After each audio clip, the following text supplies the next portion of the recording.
আলহামদুলিল্লাহ, আসসালাতু ওয়াসসালামু আলা রাসূলিল কারীম ওয়া আলা আলিহি ওয়া সাহবিহি আজমাইন, আম্মা বাদ। মঞ্চে উপবিষ্ট হযরত উলামায়ে কেরাম, জাতীয় নেতৃবৃন্দ, এই আজকের এই আলোচনা সভায় উপস্থিত সকল বন্ধুগণ, সাংবাদিক বন্ধুগণ, আসসালামু আলাইকুম ওয়া রাহমাতুল্লাহ। আমার ভাই জনাব গোলাম পরোয়ার সাহেবকে আহ্বান জানানোর পরে যে পরিমাণে উৎসাহ উদ্দীপনা দেখেছি, তাতেই আমি বুঝে নিছি আমার অবস্থা ভালো না।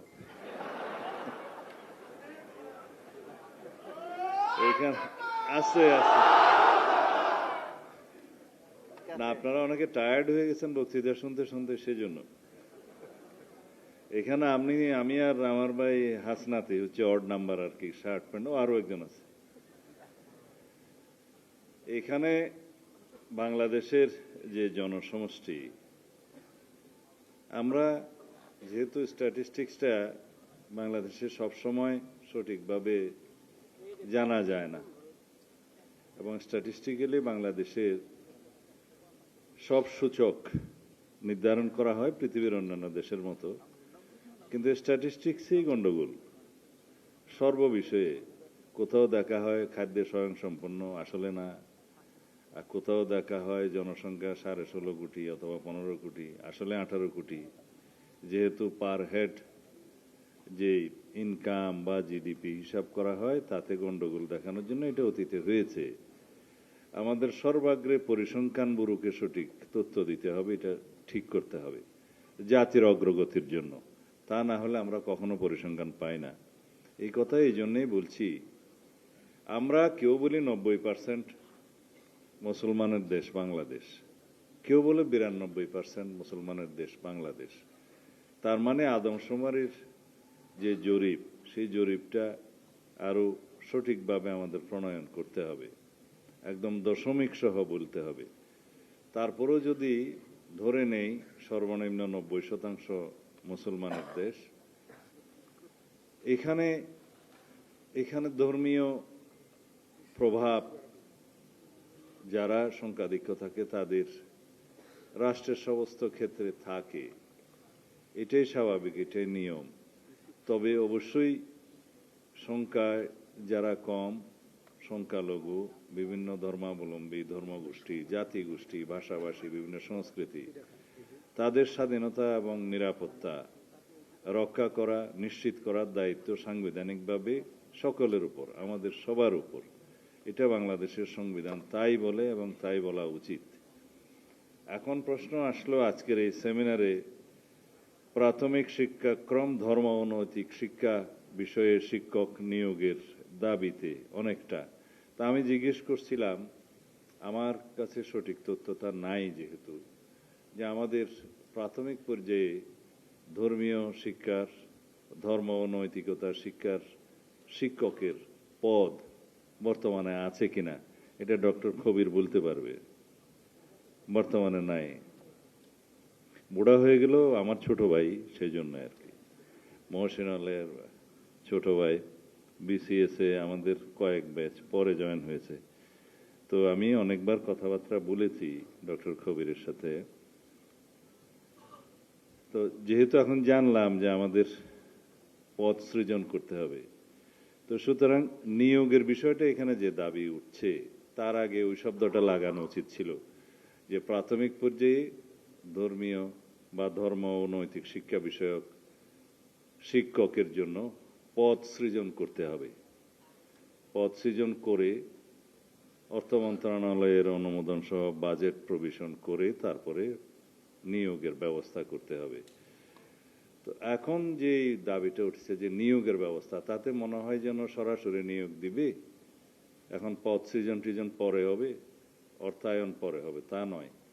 প্রকৃতপক্ষে যারা সরকার পরিচালনা করেছে অথবা করবে এবং পার্লামেন্টের অভিজ্ঞতা আছে, তাদেরকে এই ভাষায় কথা বলতে হবে। যদি আমাদেরকে সরকার পরিচালনার বা রাষ্ট্র পরিচালনার দায়িত্ব আল্লাহ রাব্বুল আলামিন দেয়, জনগণ দায়িত্ব দেয়, তবে আমরা বাংলাদেশে শতকরা 90% মুসলমানের দেশে ধর্ম ও নৈতিকতা শিক্ষার জন্য প্রাথমিক পর্যায়ে পদ সৃজন করে সেখানে নিয়োগের ব্যবস্থা করব ইনশাআল্লাহ।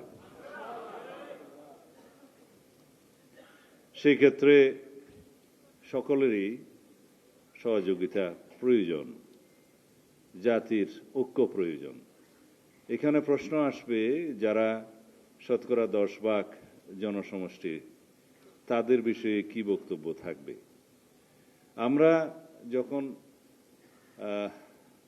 হাই স্কুলে পড়তাম, আমার স্মরণে আছে আমাদের ব্যাকরণ সহ একটা আরবি বই ছিল এবং ধর্মশিক্ষার জন্য একজন বড় হুজুর ছিলেন। এখন আমার মনে পড়ছে সেটা ধর্মীয় শিক্ষক হিসেবে নিয়োগপ্রাপ্ত ছিলেন নাকি এমনিতেই একজন বড় হুজুর থাকতেন যিনি ক্লাস নিতেন। তবে দিনিয়াত নামে একটা পুস্তক ছিল, আমাদেরকে সেটা ম্যাট্রিক পর্যন্ত পরীক্ষাতে আমাদের সেই বিষয়ে ধর্মশিক্ষা বিষয়ে পরীক্ষা দিতে হয়েছে 100 নম্বরের। এখন আছে কিনা আমি সঠিক জানি না, এটা আমার অজ্ঞতা। যদি প্রাইমারি লেভেলে থাকে অবশ্যই উচ্চ মাধ্যমিক লেভেলেও থাকতে হবে ধর্মশিক্ষার ধর্মীয় শিক্ষক। আছে? নাই। এখন বাকি শিক্ষা, বাকি 10% জনসমষ্টির তাদের কি হবে? দেখা যায় কোনো কোনো বিদ্যালয়ে তাদের সংখ্যা হয়তো 10%-এর কম।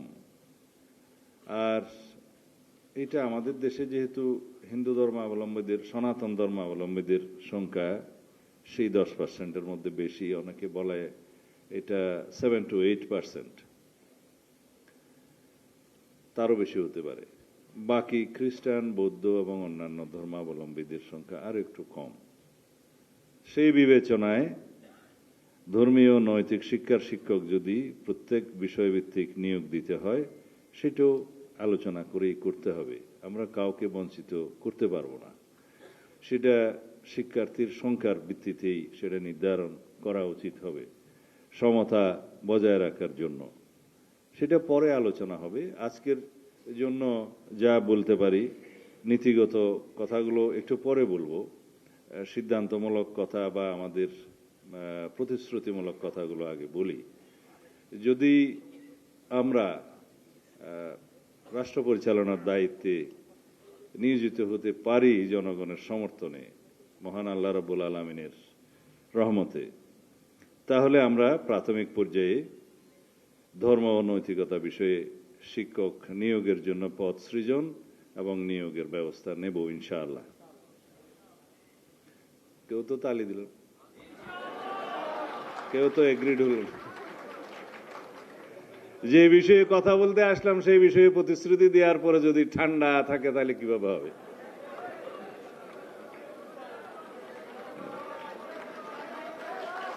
না, এই মজলিসে বোধহয় মাহাল আপনার তালি দেওয়ার নয়। তবে আমাদের দেশীয় সংস্কৃতির মধ্যে তালি দেওয়ার একটা প্রচলন আছে। পার্লামেন্টও আমরা টেবিল চাপড়িয়ে সেটা স্বাগতম জানাই। এটা হচ্ছে প্রচলিত রীতি। যাই হোক, আমি বুঝে নিয়েছি এখানে সবই হযরত উলামায়ে কেরাম, আমি হয়তো এখানে একমাত্র বাঙাল, সেই জন্য হইতে পারে। যাই হোক, নীতিগত কথা হচ্ছে যে এই জাতি ধর্মীয় এবং নৈতিক মূল্যবোধের উপরে দাঁড়িয়ে থাকে, সেই জাতি কখনো পরাধীন থাকে না। যেই জাতি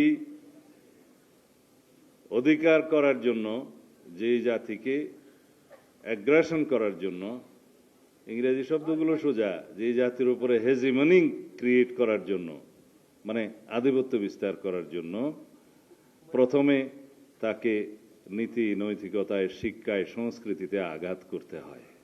সেটা আমরা আঘাতপ্রাপ্ত হয়েছি অতীতে। বিগত 15 বছরে আপনারা কয়েকটি সংগঠনের কথা বললেন, আমি উচ্চারণ করব না। তার মধ্য দিয়ে আমাদেরকে প্রাথমিক এবং হাই স্কুল লেভেলে বিভিন্নভাবে শিক্ষার্থীদের মধ্যে দূষণ ছড়ানো হয়েছে অপসংস্কৃতির।